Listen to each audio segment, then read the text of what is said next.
Yo, what's up guys, we're back at it. Today we are reviewing the Piaggio Liberty 150S and the Honda Grom. So first and most important thing is the top speed. Honda Grom reaches about 60 miles an hour, whereas the Piaggio Liberty 150S around 63 to 65, depending if you're really tucked in there. Alright, the Liberty has 155cc, the Grom has 124cc. Now the Grom makes around 9.7 horsepower, whereas the Piaggio makes 12.6. As far as pounds-foot of torque, the Piaggio wins again, 9.4 versus 7.7. They both have air-cooled single-cylinder engines. The one on the Piaggio is called the I-Get.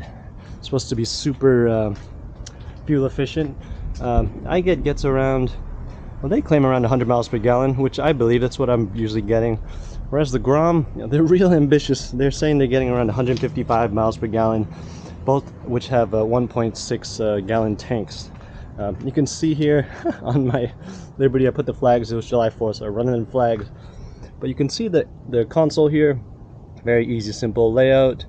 As far as with the Grom, also very simple layout. You can see the tachometer because the Grom is a 5-speed manual, whereas the Liberty is a CVT. So with the CVT, you just crank on that throttle here, you're off to the races. Off the line, you're going to beat most cars and bikes. Whereas with the Grom, you're going to be shifting 1 to 5.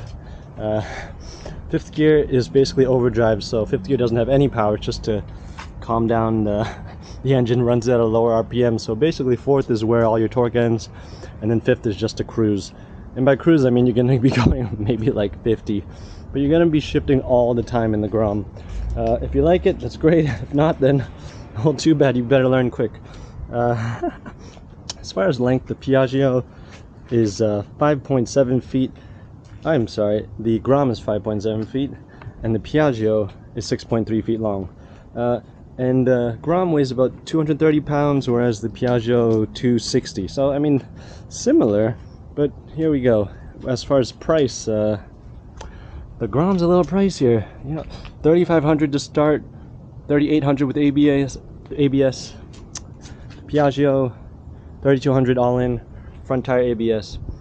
One big difference with the Piaggio, we get 16-inch front tire versus the 12s on the Grom, even though the 12s are wider. Also 12 on the back with the Grom, 14 on the back with the Piaggio. This Grom has a nice Yoshimura exhaust, whereas with the Piaggio, the stock exhaust actually sounds pretty good. For being stock exhaust, I can't complain. Overall, under seat storage, there is none with this one. Just a battery box and a fuse box. You can access it through right here. Whereas with the Liberty, there's a switch right there to unlock the under-seat storage, and you can fit a half lid. You can't fit a full-face helmet, but you can fit plenty of other good stuff. And I also have the ring here with an extra attachment for goodies. There's also a secret compartment. So in that department, can't be the Liberty. In acceleration, can't be the Liberty. In looks, can't be the Liberty. I mean, look at these nice, beautiful LED strips here. Those are sweet, even from the side. High-speed stability, 16-inch tire versus the 12s. I felt no death wobble on the Piaggio. I felt a decent amount on the Grom. When the winds are hitting from the side, since the Grom has this large side panel here, all the wind's going to be hitting you. Whereas with the Liberty, it flows through and through. So I sound a little biased here, but man, I really love this Piaggio Liberty 150S. I know the Grom definitely wins on the handling. I brought it to some twisties, and this thing is a beast from the Far East. It's super fun on the twisties. You're gonna love it. But with the Liberty, I wouldn't feel so inclined to be sticking my knee out and trying to drag it out there. I've seen these Groms blast through the tail of the dragon in North Carolina when I was out there a few years ago, and this Grom was going faster than most bikes. So if you're trying to ride the twisties and the canyon carving, then definitely go with the Grom. If you're looking for something easy to commute with, it looks good, it's affordable, it's efficient, go with the Liberty. Well guys, hope this was useful. I'll catch you later. Please like, subscribe, hit that notification bell. I'll catch you on the flip side. Let's go.